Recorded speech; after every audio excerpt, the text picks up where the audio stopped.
সমস্ত স্তরের নেতৃত্ব, মহিলা সভানেত্রী থেকে পঞ্চায়েত সমিতির সভাপতি থেকে পঞ্চায়েত সমিতির কর্মাধ্যক্ষরা। জাতীয় ভোটার রক্ষা দিবস উপলক্ষে বিশেষ পদযাত্রার মধ্য দিয়ে এসআইআর এর প্রতিবাদে সামিল তৃণমূল নেতৃত্ব। উত্তর ২৪ পরগনার বসিরহাট মহকুমার হাড়োয়া ১ নম্বর সাংগঠনিক ব্লকের উদ্যোগে অনুষ্ঠিত হলো জাতীয় ভোটার রক্ষা দিবস। আর এই জাতীয় ভোটার রক্ষা দিবস উপলক্ষে অনুষ্ঠিত হয় বিশেষ পদযাত্রা। আর জাতীয় ভোটার রক্ষা দিবসের এই বিশেষ পদযাত্রা থেকে এসআইআর এর বিরুদ্ধে প্রতিবাদে সামিল হয়েছে তৃণমূল কংগ্রেস নেতৃত্ব।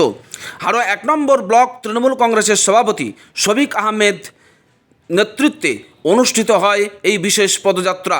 হাড়োয়া ধর্মতলা মোড় থেকে পদযাত্রাটি শুরু হয়। হাড়োয়া বাজার অতিক্রম করে হাড়োয়া বাস স্ট্যান্ড সংলগ্ন এলাকায় একটি বিশেষ পথসভা করেন তৃণমূল নেতৃত্ব। গোটা কর্মসূচিতে প্রথম থেকে শেষ পর্যন্ত নেতৃত্ব দেন হাড়োয়া ১ নম্বর ব্লক তৃণমূল কংগ্রেসের সভাপতি শফিক আহমেদ সাহেব, ব্লক তৃণমূল কংগ্রেসের একাধিক নেতাকর্মীরা।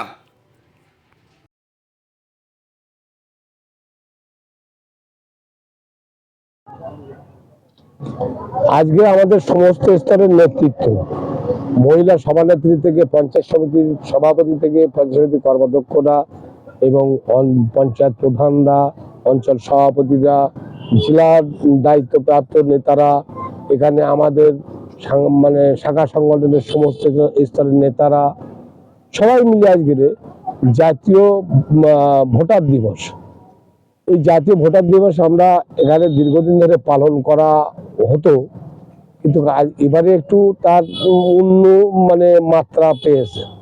কারণ এই এসআইআর এমন একটা সময় আনলো এবং যে সমস্ত অনৈতিক এবং অসাংবিধানিক যে সমস্ত দায় চাপিয়ে দিল পাবলিকের উপরে, সেই আতঙ্কে ১২৬ জন ভোটার তারা আত্মহত্যা করেছে, আত্মহত্যার পথ বেছে নিতে বাধ্য হয়েছে। এবং ৪ জন বিএলওর তারা বুঝলো যে এখানে অনৈতিকভাবে অসাংবিধানিকভাবে যেভাবে সাধারণ মানুষের উপরে চাপিয়ে দেওয়া হচ্ছে এই এসআইআর নামক ঘাতক একটা চিন্তাধারা, সেই চিন্তাধারার মধ্যে দিয়ে তারা আত্মহনন করতে বাধ্য হয়েছে।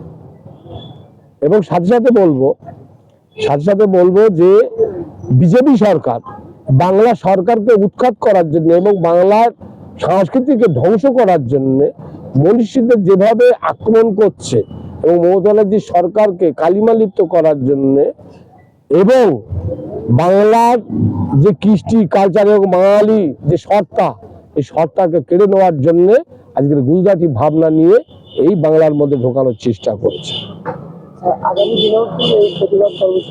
আমরা প্রতিবাদ ততদিন করবো যতদিন বাঙালির উপরে এইরকম ইনডাইরেক্টলি, প্রত্যক্ষভাবে নেই পরোক্ষভাবে যেভাবে অত্যাচার হচ্ছে, এসআইআর নামক যে জিনিস দিয়ে বাংলার আবাস যোজনা, যেটা বাংলার আবাস যোজনা, প্রাইম মিনিস্টার আবাস যোজনা, আবার আবাস যোজনার যে ঘর নিয়ে এবং ১০০ দিনের কাজ নিয়ে আমাদের নেতা অভিষেক বন্দ্যোপাধ্যায়ের নেতৃত্বে আমরা দিল্লি গিয়ে আন্দোলন করেছি।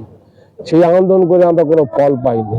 আমাদের সরকারের এখানকার যে পাওনা টাকা জিএসটির যে প্রায় ২ লক্ষ কোটি টাকা পাওনা, এই পাওনা টাকা দিচ্ছে না। এই অত্যাচার যতদিন চলতে থাকবে বাংলার মানুষ বাঙালি সত্তা নিয়ে আবার জেগে উঠবে। স্বাধীনতা সংগ্রামী যেমন ভাবে আন্দোলন করেছিল বাংলা আবার বাংলাতেই রাখার জন্য বাংলার মানুষ অভিষেক বন্দ্যোপাধ্যায় ও মমতা ব্যানার্জির নেতৃত্বে সেভাবেই আন্দোলন করে তুলবে।